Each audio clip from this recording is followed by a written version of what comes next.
Hey everyone, it's Glenn Mackintosh, the Weight Psych, and the question we're answering today is about getting your eating and exercise together at the same time.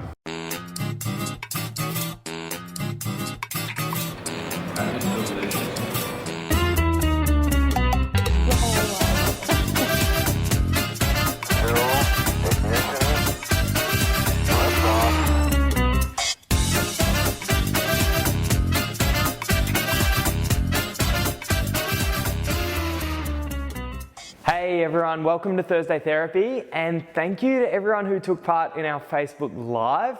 It was really fun. I really enjoyed it, so we're definitely going to do heaps more of them, and we will publish them on our YouTube channel. We were going to do that last week, but we decided we wanted to create a cool little intro, which we think we've done, so hang out for that. Okay, let's get to answering a question from Rebecca that actually pops up for a lot of people from time to time. Rebecca asks, "Dear Glenn, I've been enjoying the Thursday Therapy immensely. I look forward to watching them as much as a favourite TV show, as I can really relate and find them very helpful. I have a question/experience for you. In the past, when I've attempted diets and exercise regimes/challenges, I'm good at focusing solely on the diet or the exercise, but when I try to combine them, I seem to fall down quickly and then give up completely despite enjoying the exercise. I guess my question to you is, what is a healthy mindset or approach to incorporating both exercise and healthy eating to create new, better habits rather than quick fixes?" Rebecca, this is a really interesting question, and it does pop up for a lot of people from time to time. So as usual, I want to give you a few answers and then you can have a play around with them yourself.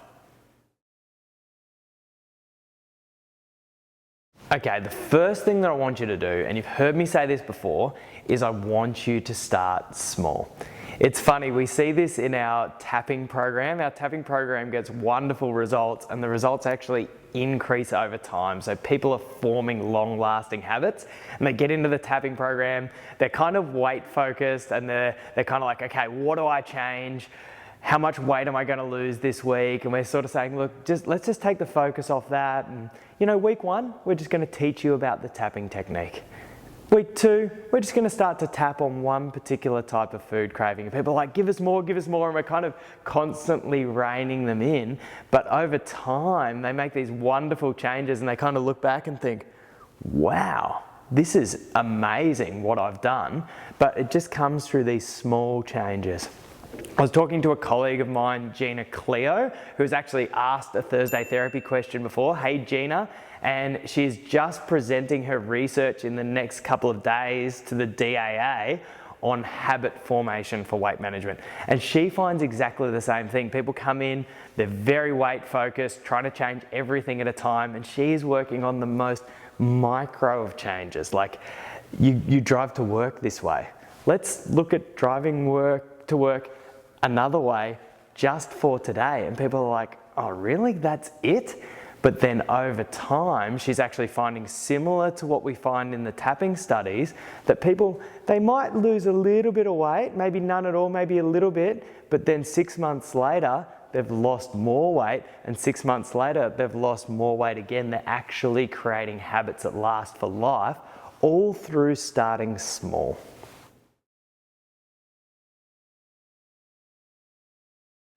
A really good way to start small is to focus on one habit at a time. So to focus on either a moving habit or to focus on an eating habit.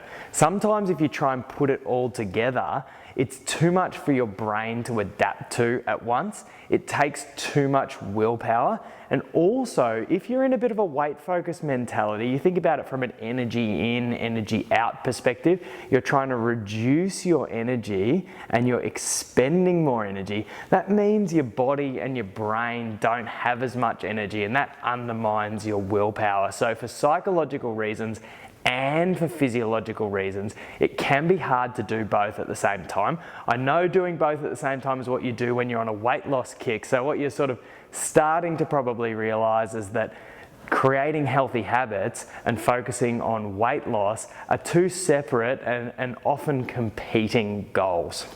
So what I want you to do is think about like what we do in our Naturally Healthy Habits program. We spend 4 weeks focusing on intuitive eating skills, and then we spend 2 weeks focusing on movement skills. So you might want to start with one or the other, whichever you prefer. Have a bit of patience and just take some time to set that as a habit.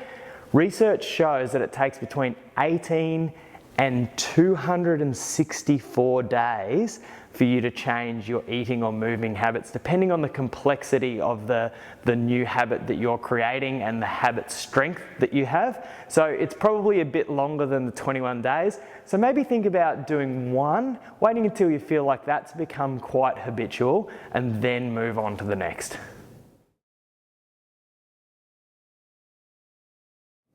The third thing that I want you to think about if you're looking to create healthy eating and moving habits that will work in together and last for life, and this sounds funny to say, but I actually want you to focus on creating healthy habits. We are so weight focused in today's society that often when we go on a health kick, the focus does become the weight, and focusing on the weight loss actually undermines your ability to create habits that last. I think of it like if you consider your health a marathon that lasts for your whole life. Focusing on a short-term or a weight-focused approach is like sprinting the first 400 meters. If you look at it that way, it's absolutely no surprise that after a while your body can't handle it anymore, your mind can't handle it, you run out of steam, and you need to stop and recover before you start again. That's where you get that on-off, what we call the dieting cycle. So what I want you to do is do your very best to, for the moment, forget weight loss. And so rather than focusing on eating to lose weight, which is really kind of prescribed under eating, I want you to learn intuitive eating skills. We've talked a lot about this, and we'll provide some links to some of our videos on intuitive eating, but it's really a way of eating that you can learn to listen to your own senses of hunger and fullness. You'll just start when you're hungry, you'll stop when you've had enough, and after practicing it for a little while, healthy eating will actually become really easy for you. The same goes with your exercise. Rather than focusing on exercise to burn a certain amount of calories, focus on developing a positive relationship with exercise and looking to do exercise that you just enjoy in and of itself rather than for the external goal of weight loss, or I would even say rather than the external goal of health. If you're doing it just because you love doing it, then that's going to be a naturally healthy habit that you can kind of sustain forever. So when you do this, I want you to just focus on eating well in and of itself, focus on moving well in and of itself, and have faith that your body will respond the way that you want it to.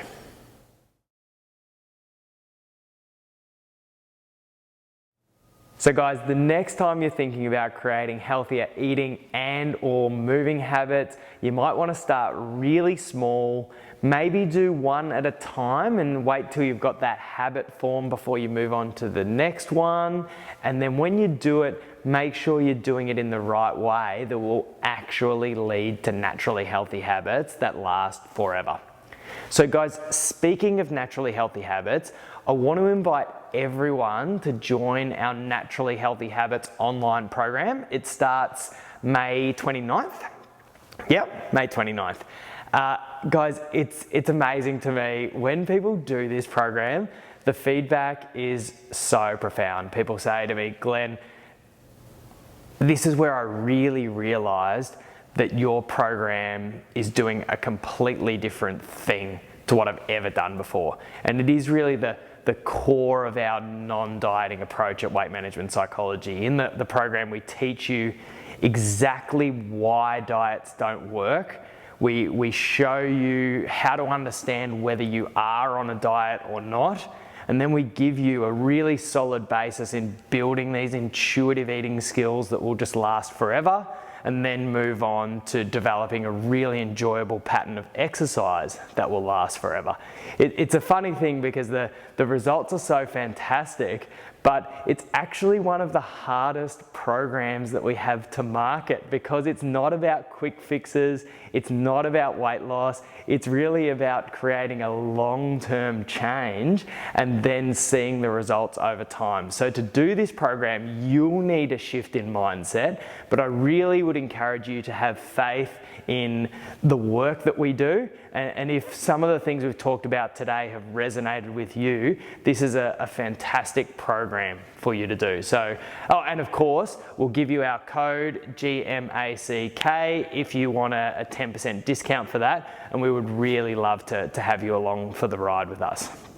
Anyway, that's it for me for today's Thursday Therapy. Of course, if you haven't subscribed, and this one is a very general one that a lot of people have challenges with, so if you feel like it, feel free to share it with a friend, and I'll see you in a couple of weeks for our next Thursday Therapy.